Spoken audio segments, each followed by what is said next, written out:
आज हमारे यहाँ आने का मकसद अपनी मुअज़्ज़ज़ अदलिया को, अपने काबिल एहतराम जजेस को ये पैगाम देना था कि पाकिस्तान में काफ़ी अरसे से और बिलखसूस 9 अप्रैल 2022 से जिस तरह अदलिया को यरगमाल किया गया है और हमारी अदलिया इंसाफ नहीं कर पा रही, तो आज हम ये पैगाम देते हैं कि हम आईन और कानून की बालादस्ती के लिए, पाकिस्तान में इंसाफ की फराहमी के लिए हम उन तमाम जजेस के साथ चट्टान की तरह खड़े हैं जो इंसाफ करना चाह रहे हैं। बदकिस्मती से 26वीं आईन के ज़रिए तरमीम के ज़रिए आईनी तरमीम के ज़रिए अदलिया को यरगमाल बनाया गया है। उसके बाद से हम देख रहे हैं कि जो पाकिस्तान में आईनी बुरहान आ रहा है वो पूरी दुनिया देख रही है। जजेस के अहकामात हवा में उड़ा दिए जा रहे हैं, जजेस अहकामात दे रहे हैं और एक सुपरडेंट जेल का या एक छोटा हवलदार भी वो अहकामात नहीं मान रहा, जिससे हमारी मुअज़्ज़ज़ अदलिया की भी तोकीरी हो रही है।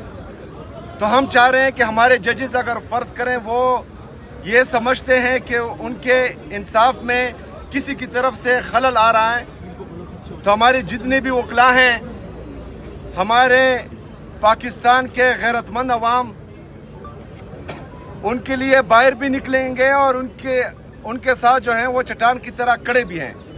तो हमें बताया जाए ताकि आईन और कानून की बालादस्ती के लिए हम अपना लायामल दे सकें। अभी हमारे लीडर, हमारे कायद जनाब इमरान खान साहब के केसेस नहीं लगाए जा रहे,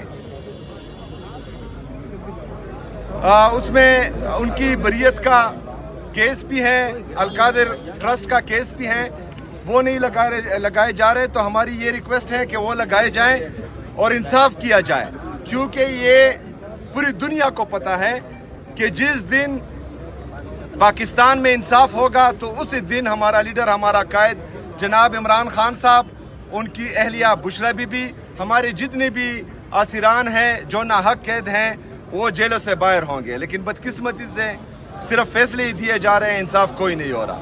कोर कमांडर पेशावर से मुलाकात हुई है आपकी? जी, कोर कमांडर साहब आए थे मुबारकबाद देने के लिए, वज़ीर आला सेक्रेटरीट, तो उनसे मुलाकात हुई है। सर आपकी जी देखिए जी, वो मुबारकबाद के लिए आए थे, कोई ऑफिशियल नहीं आए थे, तो अनऑफिशियली गुफ्तगू हुई है और हमारा मौक़िफ़ वही है जो हम बाहर कह रहे हैं, वो जो है अंदर भी वही मौक़िफ़ है।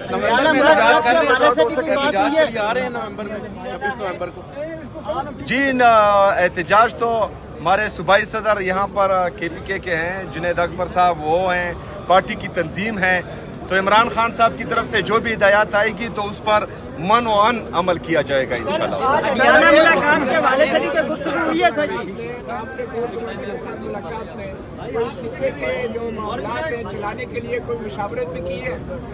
देखिए जी, मैं चीफ एग्जीक्यूटिव हूँ पूरे सूबे का।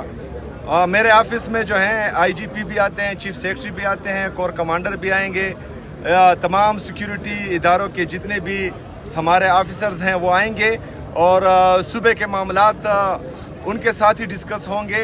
तो इंशाअल्लाह ताला जो मौक़िफ़ हमारा है, जो मौक़िफ़ पाकिस्तान तहरीक इंसाफ का है, जो मौक़िफ़ हमारे लीडर, हमारे कायद जनाब इमरान खान साहब का है, तो वही मौक़िफ़ हमारा रहेगा इंशाअल्लाह। अफगानिस्तान के साथ जो मुज़ाकरात हो रहे थे वो कल जो है उन्होंने तारीरी तौर पे मानने से इनकार किया है, तो क्या कहेंगे? देखिए जी, जब दोहा में वो मुज़ाकरात हो रहे थे और मेरी असम्बली की स्पीच है, आप उठाकर देख लें, असम्बली के फ्लोर पर मैंने ये कहा था कि ये खुशाइंद है, लेकिन हमें ख़दशात हैं, क्योंकि उन मुज़ाकरात में ना सूबाई हुकूमत को जो डायरेक्टली अफेक्ट होंगे इससे, ना हमारे वहाँ के पार्लियामेंटेरियन को, ना हमारे जो कबाइली मशरान है जिनका तकरीबन हज़ारों साल की तारीख़ है, अफ़गानिस्तान के साथ बाउंड्री पर हैं, ना उनको एतमाद में लिया गया था। तो मेरे ख्याल में जिस तरह हमने कहा था कि जो भी मुज़ाकरात हो तो चाहे जिसके साथ भी हो, तो जो डायरेक्टली अफेक्टिव होते हैं और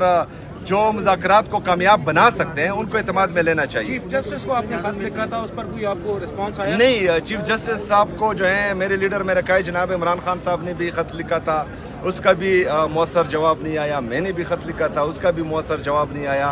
तो हम तो यही चाह रहे हैं, यहाँ आने का मकसद यही है कि हमें बताया जाए कि पाकिस्तान में आईन और कानून की बालादस्ती चलेगी या डंडा चलेगा, ताकि हम जो है फिर अपना लाएअमल दे सकें।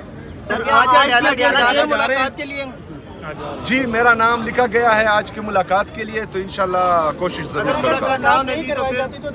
अगर मुलाकात नहीं होने दी तो इंशाल्लाह ताला फिर जो कंटेम्प्ट ऑफ कोर्ट हमने फाइल किया हुआ है, आज मेरे ख्याल में हो चुका होगा, वकला आए थे, तो उसका इंतजार करेंगे फिर।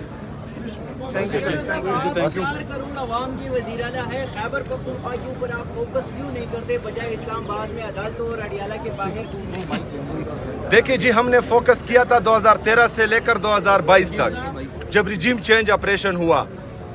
लेकिन जब तक पाकिस्तान में आईन और कानून की बालादस्ती नहीं होगी, तब तक अगर हम यहाँ दूध की नहरें भी बहा दें तो कोई फायदा नहीं है। आज एक दफा फिर मेरे सूबे में जो है दहशतगर्दी लाई गई है, खुद साख्ता दहशतगर्दी है, हम समझते हैं। हमसे पूछे बगैर जो है इनको दोबारा आबाद किया गया था, तो फिर जो है ये चलता रहेगा। हम तो चाह रहे हैं कि तमाम स्टेक होल्डर्स जितने भी हैं इनको एतमाद लेकर एक पॉलिसी बनाई जाए, बंद कमरों के फैसले किसी भी सूबे पर या पाकिस्तान पर मुसल्लत ना किए जाएं। ये एक जमहूरी मुल्क है और जमहूरियत में जो है जो जमहूरी तरीके से आए हैं उनको एतमाद में लेना चाहिए। अच्छा, आप ये बताएं, आपको केपी की गवर्नमेंट ने, केपी की आवाम ने सीएम मुंतखब किया है, लेकिन अभी तक वहाँ आपकी हुकूमत नहीं है जो कि होनी चाहिए। अगर खान साहब से आपकी मुलाकात महीना तो नहीं होती, तो फिर आप जो काबीना है वो तश्कील नहीं देगी। ये बात आप उनसे करें जो मुझे रोक रहे हैं, पहली बात। दूसरी बात ये है कि मैं जो है लाया गया नहीं हूँ, मैं अवाम की ताकत से आया हूँ। मेरे पास अवाम की ताकत है। जो लोग जो हैं फॉर्म 47 के जरिए जाली तरीके से लाए गए हैं, तो उनसे कोई सवाल ही नहीं पूछता।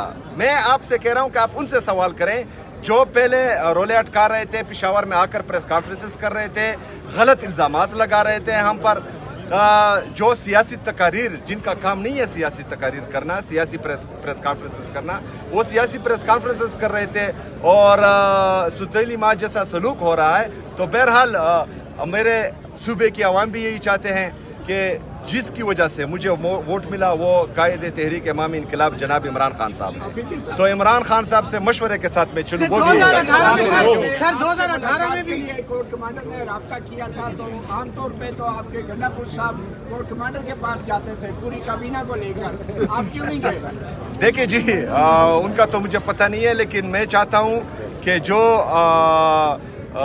सूबे के चीफ एग्जीक्यूटिव हैं, जो पाकिस्तान के प्राइम मिनिस्टर है, तो उनकी तौकीर जमहूरियत में बहाल रहनी चाहिए और ये लोग जो हैं उनके दफातर में आने चाहिए, डिग्गी में चुप कर नहीं जाने चाहिए।